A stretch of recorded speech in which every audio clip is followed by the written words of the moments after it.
우리 히브리서 7장의 말씀 한 절씩 교독하시고요. 마지막 절 같이 합독하도록 하겠습니다. 제가 먼저 1절 읽을게요.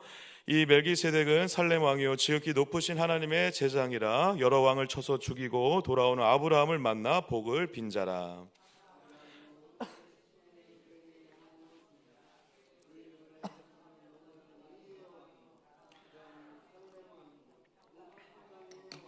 아버지도 없고 어머니도 없고 족보도 없고 시작한 날도 없고 생명의 끝도 없어 하나님의 아들과 닮아서 항상 제장으로 있느니라.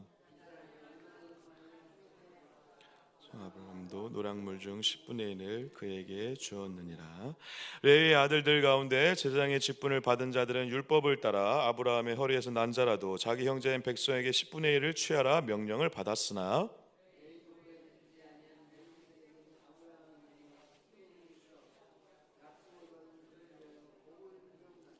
논란의 여지 없이 낮은 자가 높은 자에게 축복을 받느니라. 죽은 자들이 10분의 1을 받으나 저기는 산다고 증거를 얻은 자가 받았느니라. 또한 10분의 1을 받은 레위도 아브라함으로 말미암아 10분의 1을 바쳤다고 할 수 있나니 레위는 이미 자기 조상의 허리에 있었습니다.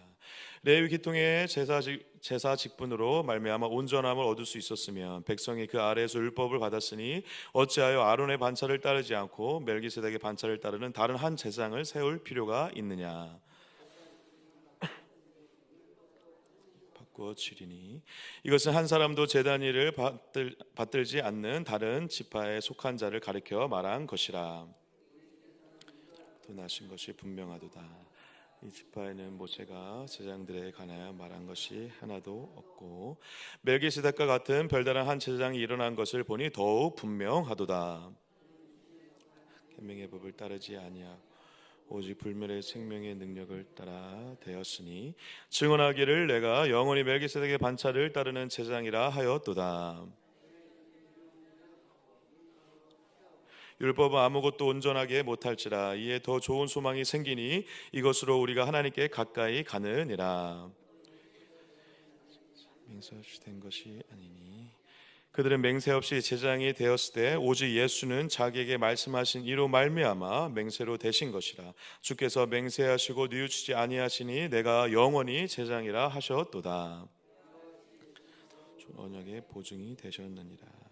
제장된 그들의 수요가 많은 것은 죽음으로 말미암아 항상 잊지 못함이로되 영원히 계시지 아니하느니라. 그러므로 자기를 힘입어 하나님께 나아가는 자들을 온전히 구원할 수 있으니 이는 그가 항상 살아계셔서 그들을 위하여 간구하심이라.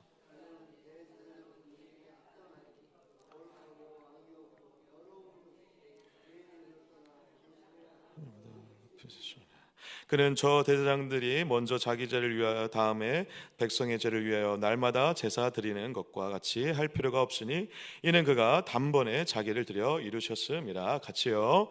율법은 약점을 가진 사람들을 제장으로 세웠거니와 율법 후에 하신 맹세의 말씀은 영원히 온전하게 되신 아들을 세우셨느니라. 아멘. 아멘. 할렐루야. 또 주의 전으로 단련하신 여러분을 주님의 이름으로 많이 축복하고요. 오늘 또 예배를 통해 또 새벽에 기도를 통해 우리에게 찾아오시고 말씀하신 하나님의 귀한 음성을 들으시고 그 주님과 함께 동행하시는 복된 날들 되시기를 주님의 이름으로 간절히 축복합니다. 사랑하는 우리 성도 여러분, 주님께서 오늘도 동행하심을 믿으시길 축복합니다. 오늘도 나 혼자 사는 것이 아니라 주님께서 내 옆에서 우리 안에 이미 함께 하시고 우리가 가는 모든 곳에 주님께서 동행하신다는 사실을 기억하실 때 저와 여러분들의 믿음길 가운데 담대함과 또 용기와 또 믿음의 눈으로 바라볼 수 있는 영적인 영안이 열리는 역사가 있게 될 줄 믿습니다. 그래서 여러분 우리 안에 성령님께서 함께 하시고 또 하나님께서 늘 임마누엘 하나님이라고 이렇게 함께 하시고 또 예수님께서 2000년 전에 있었던 십자가의 사건이 그냥 단순히 그 사건이 지나지 않고 오늘 여전히 우리에게 저와 여러분들에게 오늘의 사건인 것처럼 이렇게 생각하고 믿음의 눈으로 바라보실 때 우리가 그 안에서 말할 수 없는 천국과 기쁨과 자유를 누리게 될 줄 믿습니다. 오늘 그러한 기쁨이 가득하시길 주의 이름으로 축복합니다. 제가 말씀을 전하기에 앞서 서두가 좀 길었는데요. 예수님의 죽음이 어떤 의미인지를 오늘 7장이 잘 나타내고 있기 때문에 그렇습니다. 오늘 어제에 이어서 멜기세덱이라는 등장인물이 나타나거든요. 어제 말씀과 오늘 본문 말씀을 통해서 여러분들이 이제 멜기세덱에 대해서 조금 더 이해를 하시게 될 텐데요. 여러분, 멜기세덱에 대해서 잘 알고 계시나요 혹시? 많이 들었다, 난 잘 알고 있다. 만약 그렇다면 여러분 좀 의심해 볼 만합니다. 왜냐하면 멜기세덱에 대해서 성경에서 자세하게 나온 적이 없습니다. 딱 한 군데 나오는데 어디에 나오죠 여러분? 창세기 14장에 아브라함이 롯을 구하고 많은 이웃 나라 민족들과 싸워서 승리한 후에 고향으로 돌아올 때 그 돌아오는 길을 축복해줬던 사람이 이름이 바로 멜기세덱이거든요. 그때 말고 한 번도 멜기세덱에 대해서 나오는 적이 없어요. 그런데 나온 적 없던 자가 지금 히브리서에 인용이 되고 있거든요. 저는 이게 굉장히 의미 있다고 생각되어집니다. 무슨 말이냐면 지금 하나님께서 그 멜기세덱이 사실 역사의 모든 성경의 역사에서 우리가 바라본다면 등장하지 않아도 괜찮잖아요. 아브라함이 지금 이기고 돌아오는데 멜기세덱 한 명 없다고 성경의 어떤 흐름에 문제가 있을까 없을까요? 전혀 문제가 없어요. 그런데 오늘을 위해서 멜기세덱을 하나님께서 우리에게 혹은 이스라엘 백성에게 말씀을 통해서 등장하게 하신 것이 아닌가라는 생각이 듭니다. 왜냐하면 여러분, 멜기세덱에 대해서 다른 곳에 나오지 않고 창세기에 나오고 이 히브리서에 나오는데 이 멜기세덱의 의미를 생각하면 생각할수록 너무도 중요한 의미가 함축되어 있기 때문에 그렇습니다. 여러분, 이 멜기세덱이라는 그 왕이라고 하기도 하고 제사장이라고 했는데 이 멜기세덱이라는 이 등장인물의 이름의 뜻이 무엇인지 아십니까 여러분?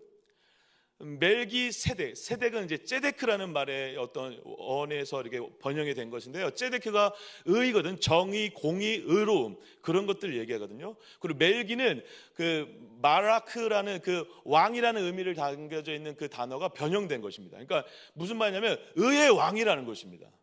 이해가 되세요? 그러니까 멜기세덱의 이름 자체의 뜻이 의의 왕이에요.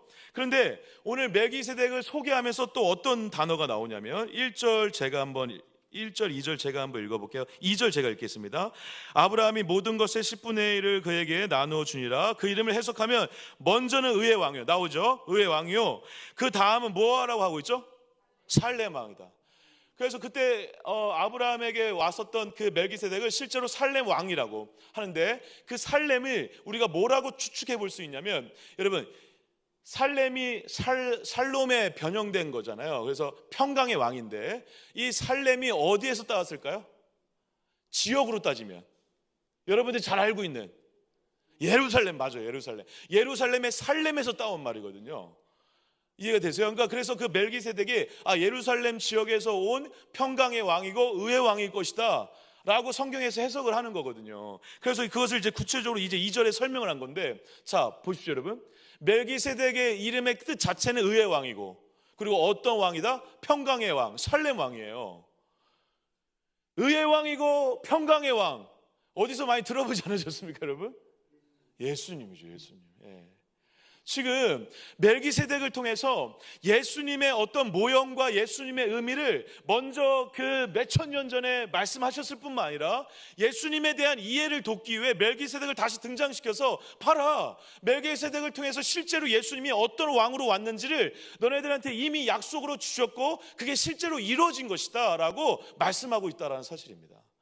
그래서 굉장히 7장은 굉장히 흥미로운 장이라 할 수 있습니다. 그런데 수많은 등장인물들 중에 특히 지금 이 히브리서 저자가 왜 멜기세덱을 얘기했을까? 그것은 그때 당시에 이 히브리서를 작성하는 이 내용을 듣는 수많은 사람들에게 가장 큰 문제 중에 하나가 뭐였냐면 예수님에 대한 정체성, 예수님에 대한 그 신분에 대한 신성과 인성의 내용 말고 그 예수님께서 하신 직분에 대한 여러 가지 혼란이 있었는데, 예수님을 우리는 어떻게 이해하고 있죠 여러분? 왕이시고 선지자이시고 제사장이시잖아요, 그죠? 실제로 그때 그렇게 가르쳤어요. 그런 성경의 근거에서 예수님은 세 가지 직분, 삼중직을 다 갖고 계신 분이다. 왕이시면서 제사장이면서 선지자시다. 그런데 다른 것들은 그냥 그럴 수 있는데, 이해할 수 있는데, 뭐가 지금 히브리인들에게 걸렸냐면 바로 제사장 직분 때문에 그렇습니다. 제사장 직분은 왜 걸렸을까요, 여러분? 예수님은 물론 왕이시지만 제사장이라면 예수님의 그 혈통적으로는 어떤 계열에 있으신 분이시죠? 유다 민족이죠. 맞아요. 그런데 제사장은 원래 어떠한 민족과 관련되어 있죠? 맞습니다. 그러니까 히브리인들에게는 이게 굉장히 혼란스러운 문제였던 거예요. 그래, 예수님이 왕이건 인정하겠는데 예수님이 제사장으로 온 것은 인정하지 못하겠다라는 거예요. 그러니까 인정한다 하더라도 뭔가 논리적으로 맞아요, 안 맞아요? 안 맞아요. 그들의 입장에서는, 율법적 입장에서는, 혈통적 입장에서는 안 맞는 거예요. 왜? 제사장은 누구 지파니까? 레위 지파니까. 그래서 그러한 혼란과 논쟁과 그런 내용을 가지고 다툼들이 있었는데, 그 내용들을 지금 예수님의 신성과 인성의 이야기를 하는 끝물에 예수님의 어떤 직분에 대한 이야기를 하면서, 왕이면서 제사장이고 선지자인 이 직분에 대한 이야기를 하면서 이제 첫 번째로 꺼내는 얘기가 바로 이 얘기였다라는 것입니다. 그래, 너네들이 이해가 되지 않는 거 이해하지만, 그것 자체가 물론 어떠한 말인지 이해는 되지만, 멜기세덱을 봐라. 멜기세덱처럼 레위 지파가 아닌 사람이 하나님의 거룩한 하나님의 아들이었던 그 부르심 받았던 아브라함을 축복하고 그에게 복을 빌었던 것처럼, 예수님도 꼭 레위 지파가 아니지만 그것보다 더 높은 신분으로서 제사장의 역할을 감당하는 분으로 오셨다라는 것을 보여주고 있다는 것입니다. 그래서 그 모형으로 누굴 지금 소개하고 있는 거예요? 멜기세덱을 소개하고 있는 거죠. 그래서 멜기세덱을 통해 예수님의 제사장 직분을 어떻게 보면 논리적으로 증명할 뿐 아니라 멜기세덱이 결국 누구를 표방하는 인물로 우리가 나타날 수 있다? 예수님을 보여주는 인물로 나타나고 있다라는 것입니다.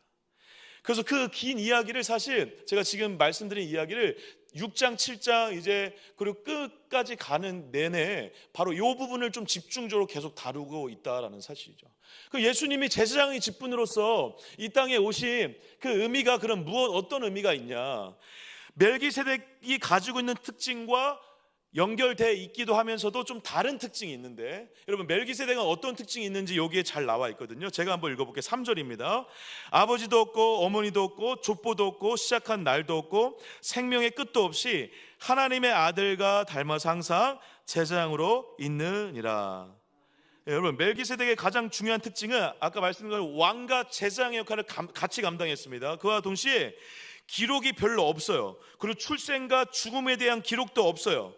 그런데 멜기세덱에 대한 가장 중요한 정보였은 무엇입니까? 이름을 통해, 그리고 그의 신분을 통해 알 수 있었던 두 가지 왕으로서의 신분, 살렘 왕이고 의의 왕이다 라고 하는 정보가 있었죠.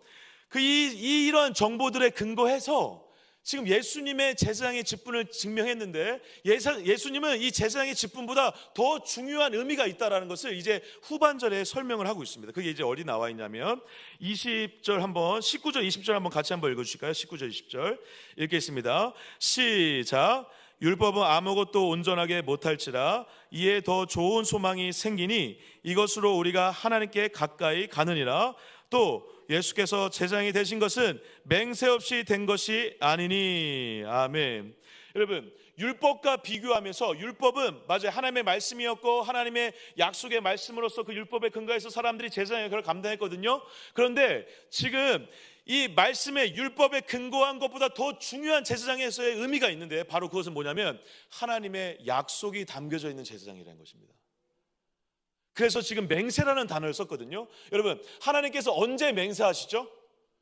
이스라엘 백성들이나 이스라엘 자손들 중에 아브라함이나 야곱이나 이삭 이런 자들과 약속을 맺을 때 맹세하시거든요.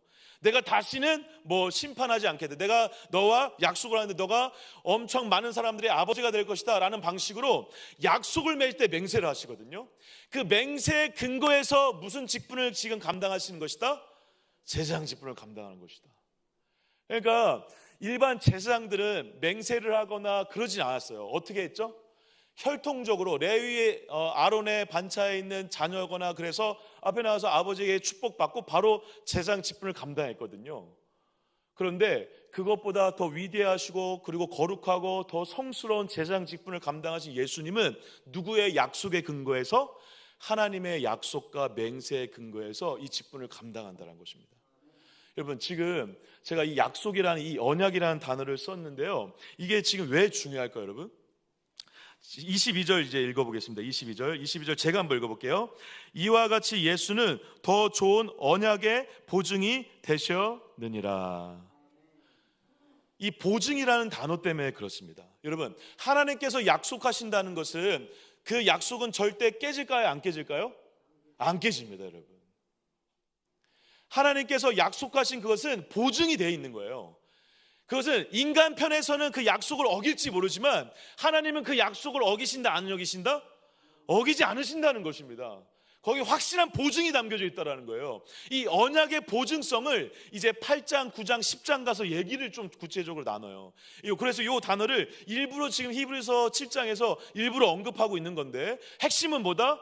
예수님께서 우리를 위해서 제사장 직분을 감당하신 것은 하나님의 맹세, 약속의 보증으로 하신 것이기 때문에 그 제사장의 직분으로서 하신 일은 영원성이 있다라는 것입니다.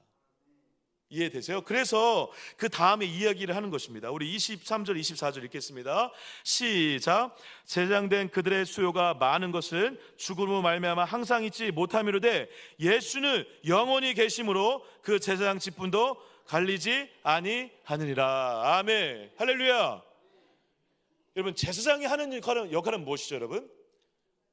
제사를 지내고, 그리고 어떤 동물을 가져오면 그 동물에게 안수하고, 그 사람, 죄 지은 사람을 같이 데리고 와서 안수함으로 그 사람의 죄를 용서해 줄 수 있는 그런 제사를 같이 동행해주는, 같이 지내주는 사람이잖아요. 그 제사장을 통해서 죄를 용서받고 제사를 지내고 예배를 드릴 수 있는 길이 열리는 거잖아요. 그 예수님이 그 역할을 감당하셨는데, 제사장이 했던 그 일들은 일시적이었죠. 그런데 예수님이 하신 그 제사장으로서의 역할은 어떠한 성격이 있다? 일시적인 것이 아니라 영원하다는 것입니다. 그래서 제가 아까 2000년 전에 있었던 십자가의 사건이 오늘의 사건이 되는 이유가 무엇입니까? 영원성이 있기 때문에 그렇습니다. 믿으세요, 여러분? 예, 이 사실을 정말 믿으셔야 합니다.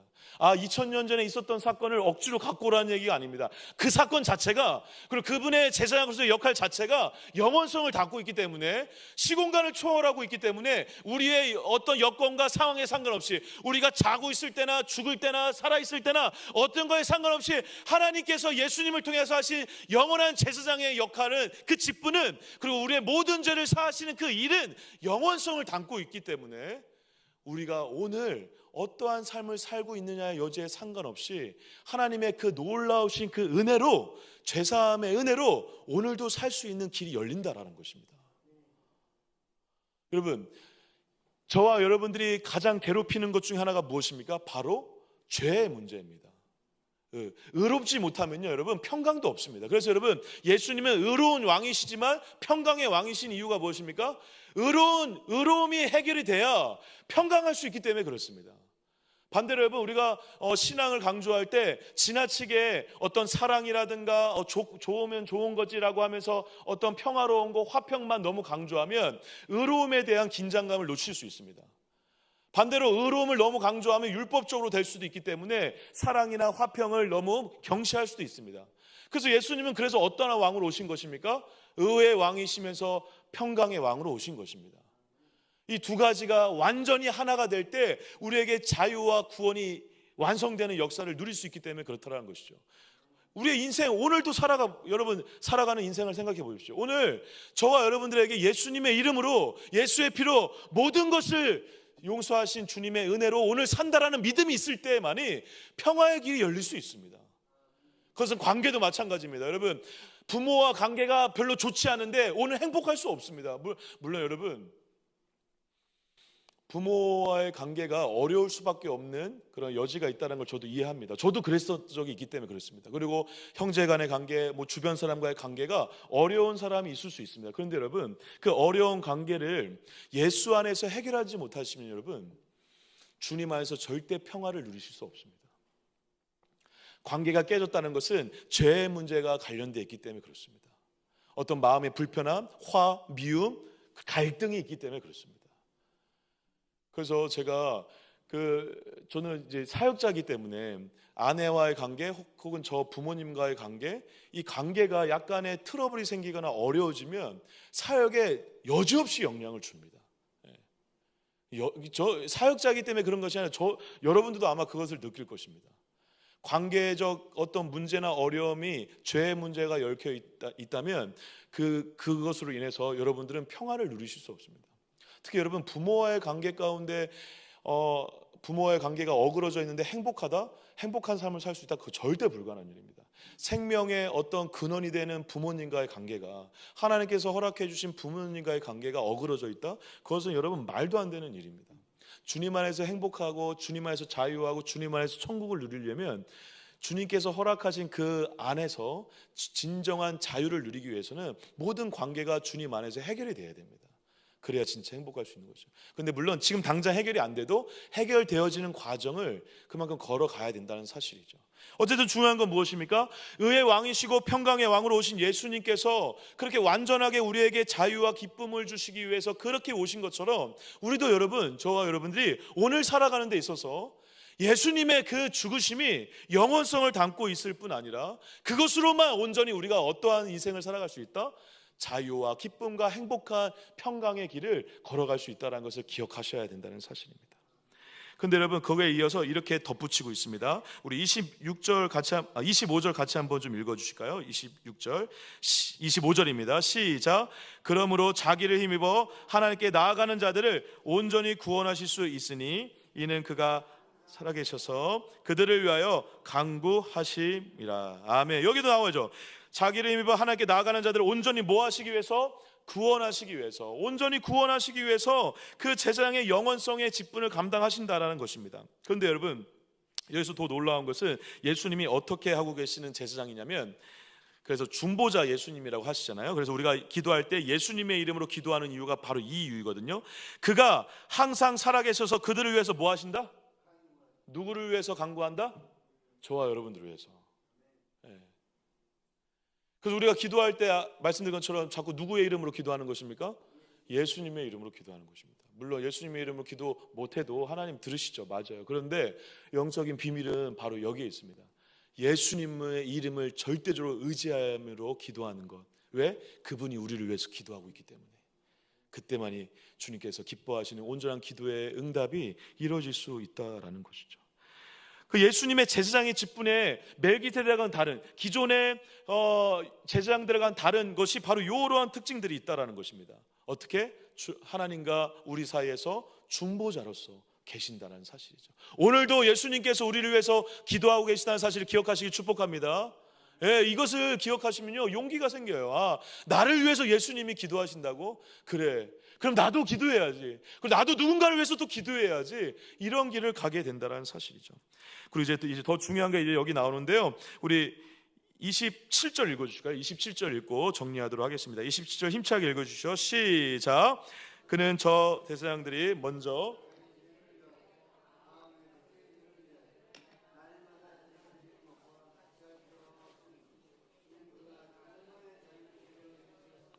아멘. 이는 그가 어떻게 해요, 여러분? 단번에 어떻게 해요, 여러분? 단번에 자기를 드려 이루셨습니다. 할렐루야. 지금 제사 지낼 필요가 있어요, 없어요? 없어요. 물론 이렇게 얘기하면 좀 오해가 될까봐 좀 조심스러운데요. 여러분 오늘 예배 실패하셔도 아무 상관없어요, 구원에. 사실 오늘 여러분들이 예배를 드리다가 기도하다가 뭔가 잘 안 됐어요. 괜찮아요. 여러분들의 구원에, 여러분들의 인생에 하등의 영향이 없어요. 왜? 주님께서 단번에 제사로 모든 것을 해결하시기 때문에 그런 줄 믿습니다.